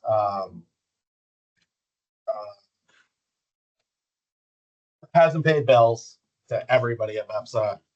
So since, just so you're aware, Laura, the, most of our polls in Jacksonville are jointly owned by us and Consolidated. We own half of it and they own half. So essentially, when we set a new poll, they have to pay us for it. If they set a new poll, we pay them for it. They're in a lot of cases supposed to also do tree trimming and pay for half of it. We have danger trees. There's a tree that's leaning over the wire and that's dead. They approved to take that tree out. This is a contract from like 1972, something like that. It's a pretty old contract. And essentially, they're telling all VEPSA members that they're not paying them. And so there are some VEPSA members that have over $400,000. We're in the 30,000 range, I think. Based on what I've seen so far, I don't know how. I only have 2024 or newer. They owe us about $30,000. Essentially, they had lawyers come to a meeting and say, "We're not paying it because you guys did it wrong." Jacksonville's not in a position to fight it too much. But what we are looking for is to renegotiate the contract. So we have one contract for all those CCI. Now, CCI has no interest in doing that. So what's happening is the suggestion at VEPSA was that we have one utility, do a contract with them, go through the full negotiation, and then we all say we want that contract. And then they're kind of in a tough position because they've approved it for one. Why wouldn't they approve it from all of us? And so that's what's Hardwick Electric has volunteered to do that. They're the ones that are owed about $400,000. So there's two different paths that they're breaking the paths up. One of them's to renegotiate the contract. The other one's for collecting that past due amount. We are not in a great position to fight that because the documentation is not great because we've had different managers. I have like 6 different invoices that I've sent since I've started, but a lot of those contracts are before me. So the documentation is just not there. So my suggestion is for all intents and purposes, just say, we're not going to pursue what they owe us, but we are going to pursue the renegotiation. I think our time's going to be much better spent on that renegotiation. Obviously, I will submit what I have in hopes of getting some money. Yeah, go ahead. No, you're good. I'm all set.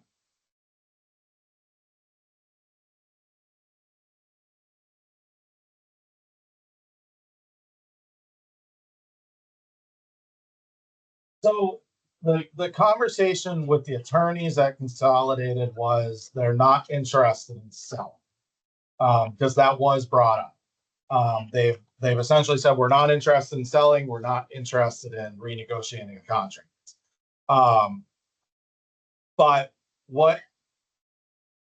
Correct, and not interested in paying. So the thought is that the Public Utility Commission is going to have to make a ruling on this, and depending on what the ruling is, Consolidated may say, well, if that's the terms, we don't want it, and they'll sell. But it's going to take a while for negotiation to get to that point. Talking years probably, and lots of lawyers. Luckily, we're not paying for it. Well, we are through VEPSA, but VEPSA is going to be paying. So yeah, unfortunately, it's not a great spot. Great spot to be, but there's really no alternative. It is what it is. So Consolidated is as much fun for us as everybody else. So anybody's ever wondering. Or get them on the phone. Well, it was funny because we had a meeting with the Department of Public Service, and it was supposed to be like, let's see if we can work this out. And 6 attorneys came on for Consolidated. That's what we had, 6 attorneys. And we were like, clearly they're not going to negotiate it.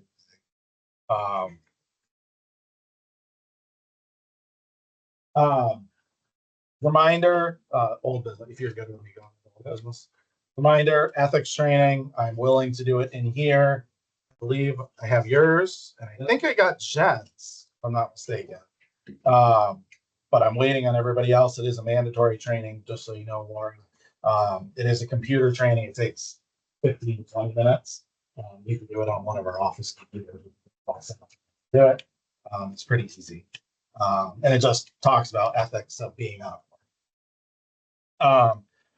Vepsidet, we've already talked about. I don't think we need to do another action on that. The accidental death and life insurance, short-term, long-term disability. So you guys approved to do this last meeting. I emailed the company, Vermont, it is PLCT, that this was through. I emailed them, said, yes, we want to do it, submitted all our paperwork. About 15 days later, I got an email from an underwriter saying that we're not eligible. Well, most of our linemen are not eligible because they don't work a minimum of 20 hours a week. VLCT never told me about that criteria. They actually sound like they didn't even know that that was a criteria. They have asked a different company if they would do it, and they were told no as well. So right now we're kind of at a standstill. Amanda and I would be eligible. No one else would be eligible, which kind of defeats the purpose that I brought it to you guys for. So I'm kind of looking into it more, but I just wanted you guys to be aware that's not done. I mean, Amanda and I would love it, but I'd like to get you a better opportunity than to just say, yeah, let's do it for two employees. So I'm still looking into that. I just want to make sure you guys were up to date on that. Revised budget. I skipped vision. I'm sorry. Vision. You guys asked me you approved the vision and said that you wanted me to. It was a little unclear what you wanted me to do because you approved it, but then you said you would like me to find out more information about if the employer pays the full thing versus if an employee pays the full thing. So I didn't do anything with it. I wanted to bring it back to you guys to make it clear. So essentially, Delta Vision has three different plans. Three different plans, and then three different levels of each of those plans. Three different plans are essentially amount of money that's covering, and then they have the tiers, which are employee and a dependent, or employee and family. So spouse, employee, or just the whole family. So just to give an example, if the employer pays the full amount, it's $13.26 for a family. And this is what I was saying, that it's a little more expensive if the employer doesn't pay it. So it's $13.26 for a family if the employer pays it. This is per month. If the employee pays it, it's $18.29 for the same plan. So that's fine. We can do it. I just want, I mean, it's $5 more. It's kind of weird. I don't understand it, but it's essentially a voluntary plan. The idea of it is it's a voluntary plan if the employee pays it. If the employer pays it, it's a mandatory plan. And so they give a discount. $18.29.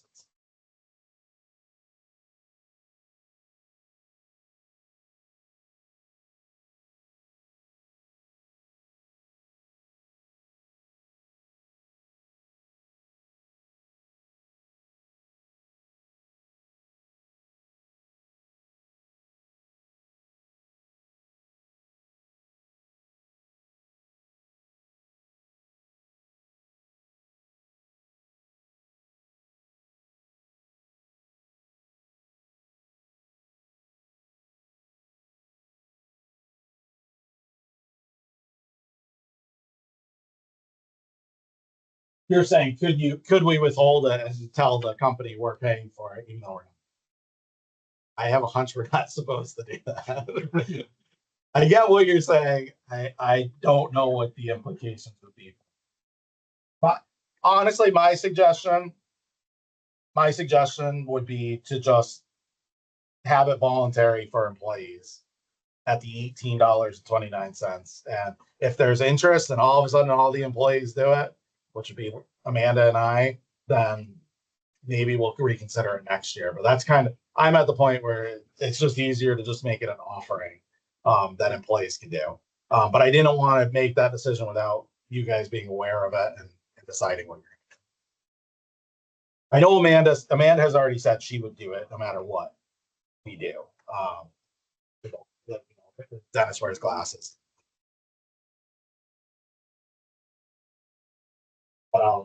So you guys don't need a vote on anything. You just need to tell me which one you want to do.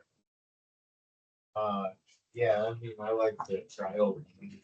See, Who's see who's interested. Quick, I will do that, and then it's great because it's an offering and we're out and stop talking about this a little bit in this meeting. Yeah, everyone's okay with that? We'll offer it and employees get that. Okay. The next thing is revised budget. So I kind of went through at the beginning of the meeting. I went through our income side of the budget. And essentially we're expecting income to be my original plan. My original budget was $1.5 million. The revised budget is 1.42 million. So that's factoring in the new rate case, starting in collections in October. And that breakout is what we reviewed earlier in the receivables report. This is the breakout of the expenses. So in order to hit those expenses, we've kind of I've gone through and assessed what we've already spent versus where we're headed. We've already spent 1.4, sorry, $1,054,512. That's what we've already spent through this payables that we just signed, that we just approved. So when I went through this, I mean, we're looking at purchase power. We still have $300,000 coming out of purchase power. It's still coming. We're over budget for what we were expecting. I originally budgeted 738,000. We're looking at 849,000. So that's over what I expected to begin with. So I adjusted the budget for that. I cut back in a few areas, but realistically, at the end of the year, we're looking at, I mean, if you do your current spend already, you're looking at being $166,000 over in expenses with doing almost nothing different. Essentially, just pay the minimum bills whatsoever. You're going to be $166,000 over budget, $166,000. With my budget, the adjusted budget, I'm suggesting we add $20,000 in extra expenses. So $182,000 actually. 182,000 in a deficit. Looking at. Really, it's not changing a whole lot. Line of station supplies is going to be $3,000 more. Maintenance of structures has $400 extra, which is like transformers, things like that. Line upgrades like $30. I have $5,000 in maintenance of lines. There's a little bit of work that still is going to be done on maintenance of lines. Changing cutouts and things like that. They're basic maintenance things that we should be doing. Tree trimming expense, we've only spent 30,000 so far, but I anticipate once we hit Route 100, that is going to go up. We're going to pay $80,000 for our tree trimming. So just be aware of that, but we may come in under that budget. because his cost is 80,000. So we may come in a little bit less, but I want to keep that 120 just in case there's danger trees we need to cut or something like that. That's your biggest area we might have savings. I do have meter reading labor still at $4,000 to spend for the year.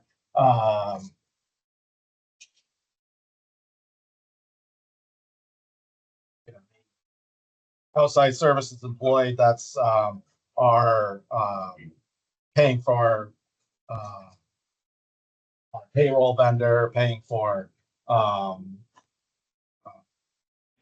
outside mailings for our bills, things like that. That's another $2,000.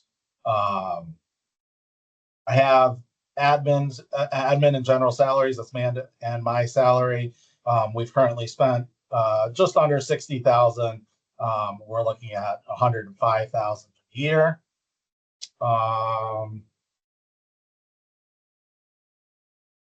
Software, that's paying for. We're going to have a bill coming in for NIMRIC, for part of NIMRIC for general ledger as well as accounts payable. That's going to be coming in. That hasn't hit yet. So there's $5,000 there.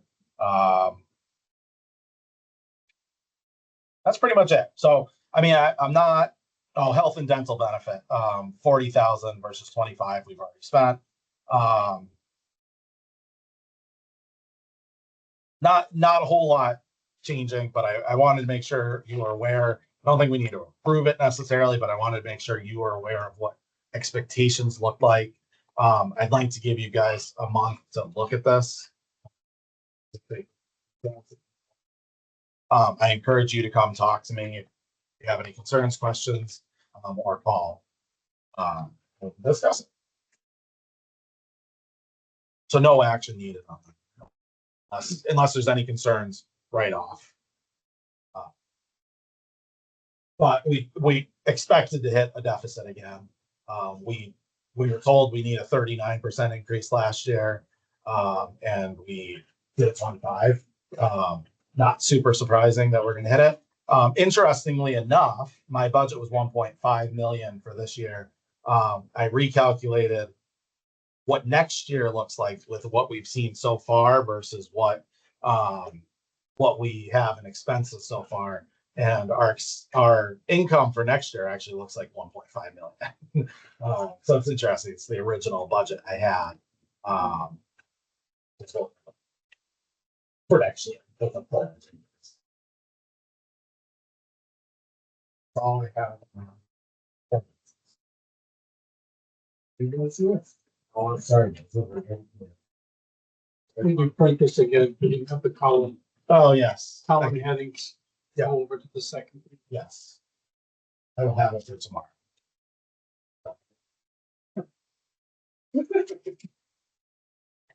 I can do it, but it takes a little bit of time. I second. I'll get it. I'll get a copy of it. So you Just guys easier can look than flipping Yep. back. and No, forth. that's fine. Yep. What number is that column in? Efficiency Vermont. So Efficiency Vermont contacted me at the beginning of the year and asked for businesses. So essentially, Green Mountain Power is really good at pushing Efficiency Vermont projects. There's lots of customers in Green Mountain Power's territory that have gotten money from Efficiency Vermont. So Efficiency Vermont had a directive this year to try to get VEPSA members to be a priority, to give more money for VEPSA members. So Efficiency Vermont reached out to me and said, can you give me 6 businesses in your area who might be interested and benefit from Efficiency Vermont coming in and seeing how they help. So I gave them 6 businesses, and one of them was us because we have a pretty outdated and old building. So of course now we're seeing where our budget's looking, and they contacted me the other day and asked what we were looking for, and I kind of explained where we might be, what we might need. We definitely need new lights in the garage. They're the old gas lights. I talked about heat pumps potentially in here, all our new windows and doors like we had talked about. So they're actually coming down on I think it's on Friday this week or next week, I can't remember which day, they're gonna come down and evaluate our building. To make a recommendation to us. Again, I don't know if we're in a position to do that. Their incentives are a little higher right now for PEPSA members. Those are incentives will go away next year. They won't be there. I told them this would be a loan, and they said they coordinate that through. I think it's Easterize does the 0%. It's a 0% loan, which obviously you guys, other than Laura know. The state that's how they want you to do this kind of work. They want us to take a loan and pay it back over 10 years, and then the ratepayers over that 10 years can see it. You know how that works. So I'm going to have them come in. There's nothing binding about it, but I just want to give you guys the heads up. I'm going to probably bring that to the next board meeting as an option. I don't think it's going to hurt for us to look at some efficiencies in the building. And financing options make sense. Unfortunately, we just did our rate case, so we can't include it. But it is something, I think in the grand scheme of things, a $200 a month bill to improve efficiency might not be a bad thing for us to do. I'm sure we can find it somewhere. That's just the heads up. The other thing I want to talk about is the ACH payments. As Jen, I don't know if you were here when I said it to begin with. We had a check that was washed in the mail to CED. So essentially, somebody got it, stole it from the mail somehow, and washed out the name for CED and put their own name and tried to cash it. This is happening a lot. We're hearing this from lots of people. We're getting warnings from DLCT on this. The recommendation to not have this happen is to do ACH payments. The good news with ACH payments is we can pay at the due date instead of at the board meeting, write a check for everybody, which means our cash flow is a little bit better. It also allows us to do, it's obviously more secure. It's an instantaneous, we pay and it's there. Not every vendor will allow us to do ACH payments, but the vast majority of them are encouraging. What I need from you is obviously with ACH payments, they're initiated through an online transfer. They are no longer a signed check. So that means John no longer would be signing the checks, issuing the payment. So what you are already authorizing me to do ACH payments on 4 ACH payments as well as payroll. My question for you would be, would you authorize me to do that? You would still approve your warrants just like you normally do. You would still go through the full process, but ACH would be initiated through me. And if you want, we can. Sorry, what was that? Authorize you to pay vendors. All that is correct. And I mean, I can have John look over my shoulder if you want. I mean, it's kind of up to you how you want to do it. I don't want, it's more secure for the business. I don't want, the last thing we need is somebody to come in and write a check for $100,000 and have that issue come up. And that's, right. We really don't want.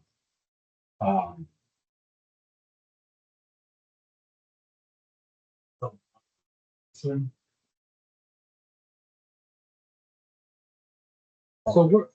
what are the checks and balances on AC? Yep. So, Internally? so the payments, the payables comes into Amanda. Amanda actually puts them into the system. Then she would put together an ACH, it's called a manual direct pay.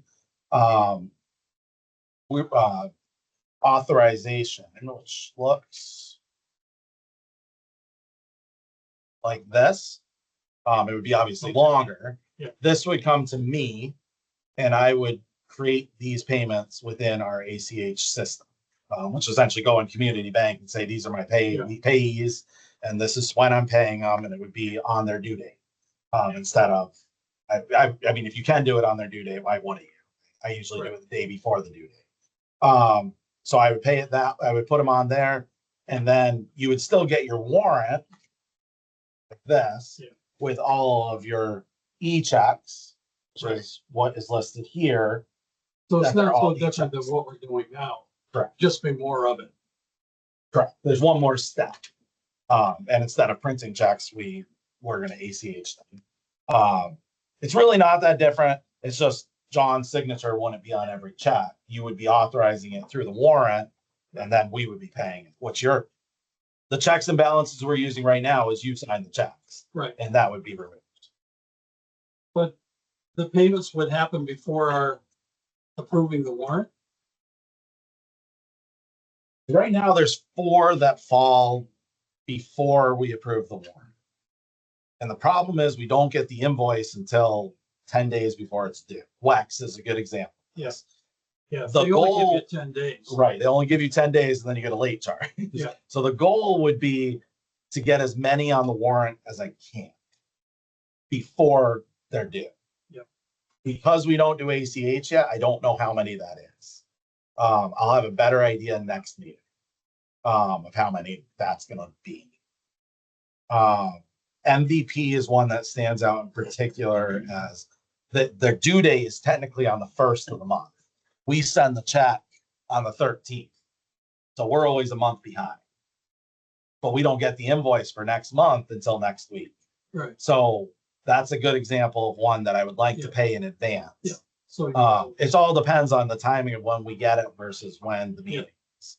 And so you would be authorizing me to make that payment. I'm hoping that you would authorize me to make that payment on the due date instead of being late on things. ACH allows us to do that.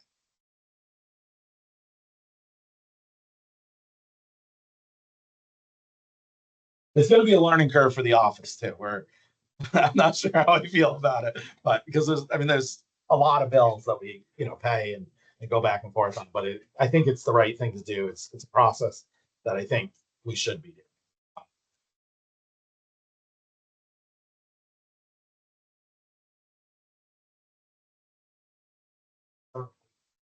what's that?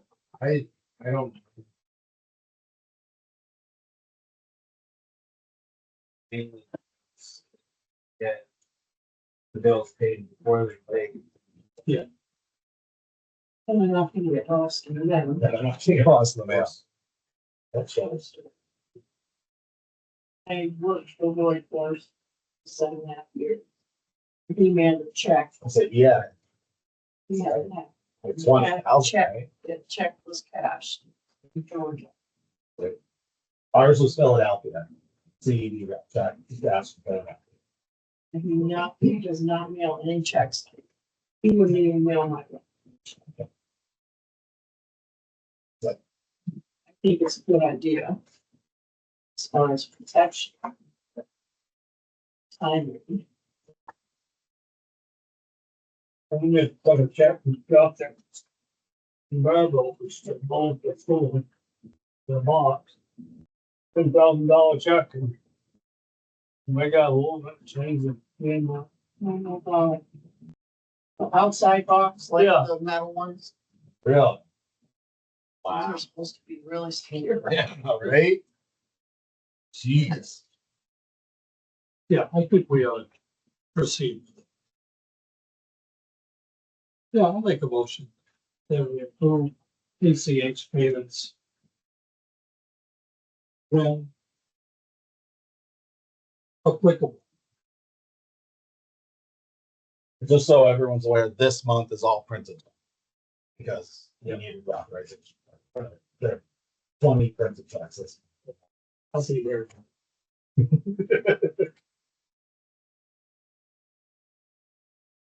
That part, that. Technically, Yeah. I'll second that. All right, comments?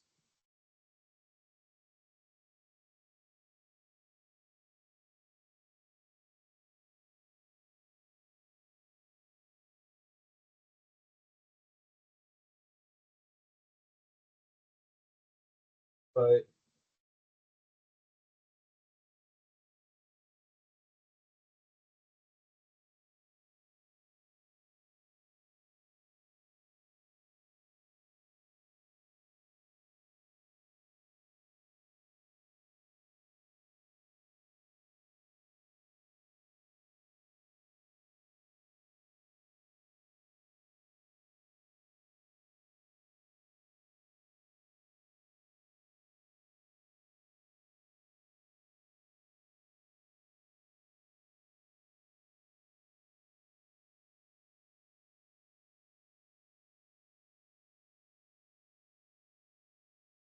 do the checks, could it happen in batches?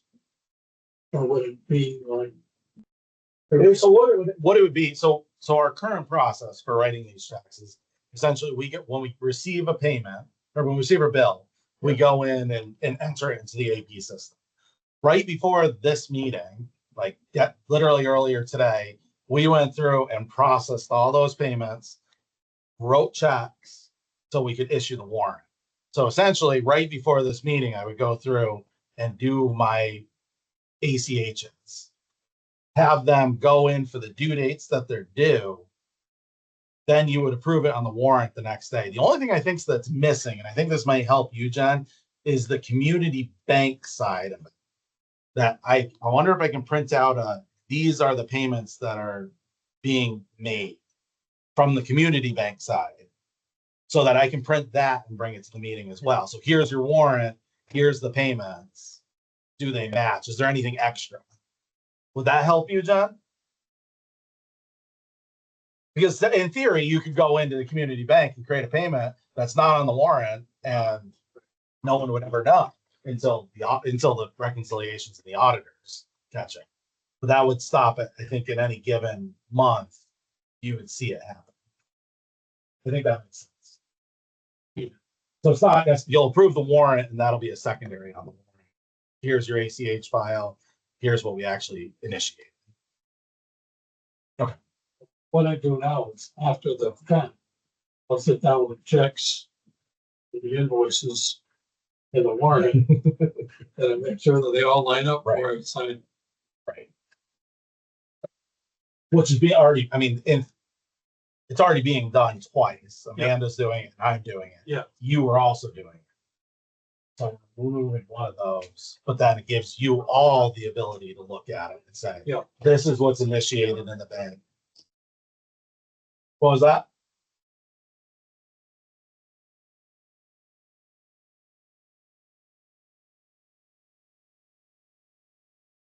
Yep. Yeah.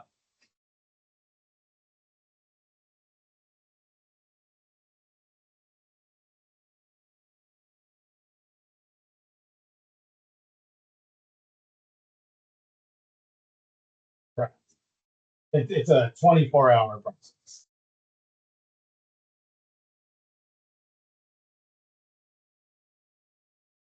Period. And what I can do, I think this might make sense for me to reach out to the auditor and ask what they suggest as well. And see what they're, just come up with a suggestion. And if they have a different process, then we'll do whatever their recommendation is. Are you okay with that? And obviously I'll let you guys know what that is. I definitely completely agree with you. Just figuring out the best solution for it.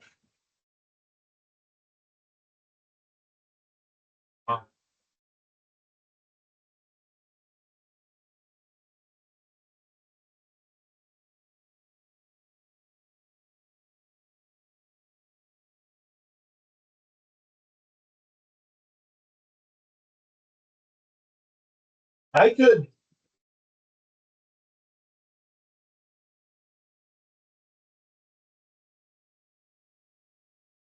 Yeah, let me think about it a little more because I'm thinking that there might be some sort of a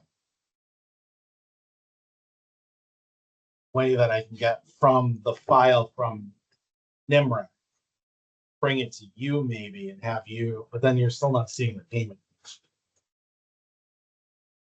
Writing the check is essentially initiating the payment. I think we ought to give it a shot and see what happens. We can always change it. So, on favor, giving James the responsibility of ACA, payments going out. What's that? Yeah. Oh, I'm sorry. Yeah. Actual, I. Aye. I. Um, So quick ad, that was, also added on here. There are solar panels and a battery that's at the municipal center. I'm sure you've seen it. It's over by the tennis court. The town of Whitingham wants it gone. Um, I, I didn't think it was, I thought solar is like 9 solar panels. And then when I opened up the box, there's actually a substantial battery. My thought is, that we can use it as a battery backup for this building. The trouble is finding someone who's willing to hook it up because it's essentially a system that's been installed by somebody who then is no longer in business. This was, just so everyone knows, this was used as, after Irene, this was installed as an emergency cell phone service. If cell phone service went down, the company went bankrupt after they received $1 billion from the state of Vermont to do it. They installed all of it, and in every town there's this hub, and on several telephone poles there's a antenna that communicates with it. They went bankrupt. The equipment was abandoned. The town of Whitingham had it hooked up into the municipal center. With the work that was just done at the municipal center, I kind of went to the town and said, you need to be a net metering customer to have net metering, to have solar. I can't really allow you to continue as is. There was $100 application. I can't believe they didn't do it. They didn't do it. So they didn't pay the $100 application fee, so they're no longer a net metering customer. They had Justin Corey cut the thing, and so now they want it decommissioned, taken apart, and removed. I said the Village of Jacksonville will take it, and we'll probably the most qualified people to remove it. So we're gonna remove it and bring it here. I'm just gonna have to find somebody who will hook it up for us. And I don't know how long that'll take, but it's free. And it potentially gives us a pretty good backup source. So just as a heads up on that, we're probably gonna spend a little bit of man hours trying to move that, but I think it's a well worth it project, especially for how much money it's I think it's cost. valuable equipment. We should take this up. Just to give some perspective, the batteries alone, there's probably 12 batteries in there. The batteries alone, I looked them up, they're $6,500. So, I mean, they're, at the very least, the equipment alone is worth a lot, quite a bit of money. If we ever get into the other battery project, Yes. they would be the likely people to hook it up for. So we kind of figure we might be able to add a extra $1,000 hookup to the $2 million hookup that they're doing. So anyway, just be aware of that. I don't know about the solar panels or anything. I mean, I'm just taking the equipment for now, and then we'll figure out. An ad that's not on the agenda that I thought of. Oh, yeah. I thought so. Yep. An ad that I didn't have on this, but we need to do. We need to remove Bud from the bank account. Bud is still on there as a payee. I believe our 3 payees are Kenny, John, and Bud. We need our payer. So we need to remove Bud, and my suggestion is add someone else in his place. This will take John or Kenny going up with that person to sign the paperwork to do it and everything. So that'll be a motion you guys need to do to remove Bud and place somebody else, or just keep Kenny and John. It's up to you. I think 3 is.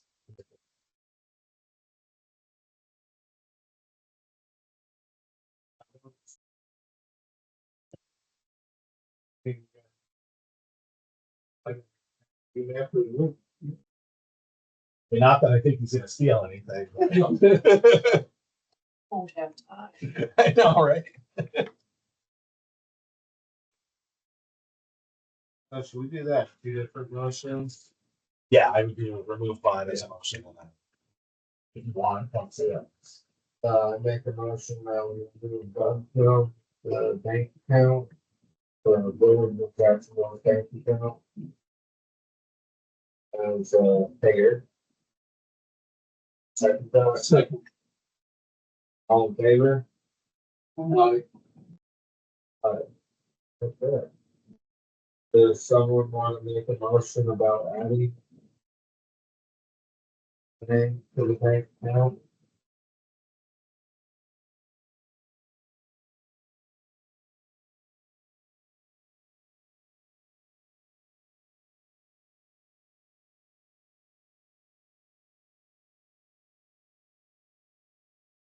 Add Jen. I'm adding Jen without your asking. I'm adding you because you're not asking. He doesn't want to do it. Thank you. All right, does someone second that? I'll second. All in favor? Aye. Aye.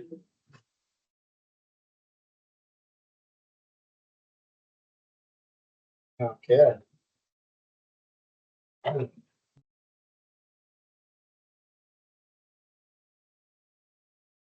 Now.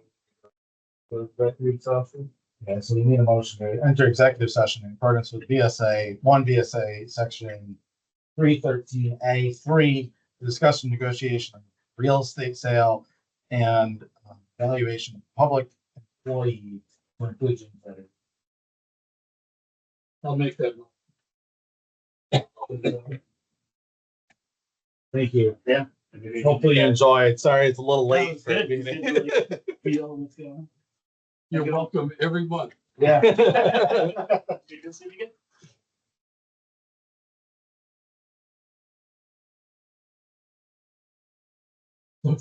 It's a late night. This is a pretty quick executive session. This is kind of.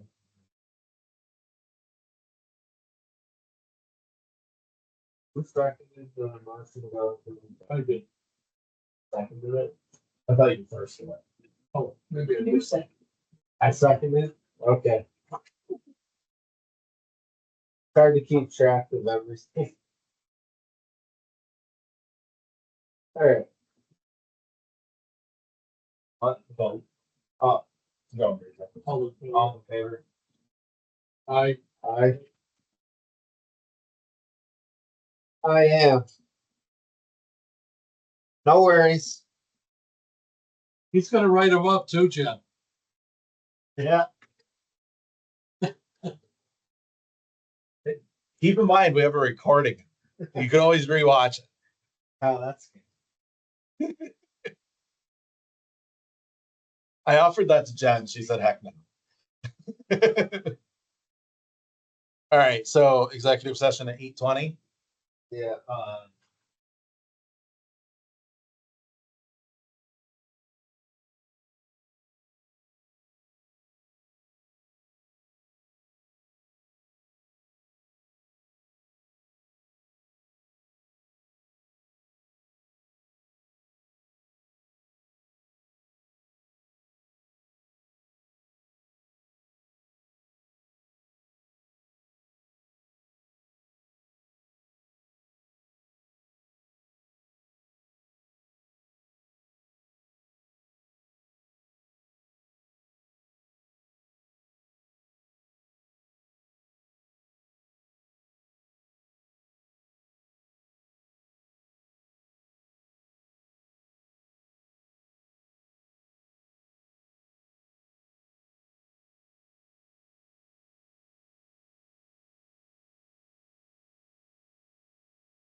All in favor? Aye.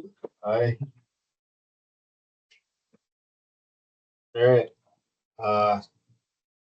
I take it we should probably have the whole. board. Yeah, I was gonna suggest we move. Okay, so, I had a picture on our agenda, Jen, but you're messing that up, so. Says wait for Jennifer to be present.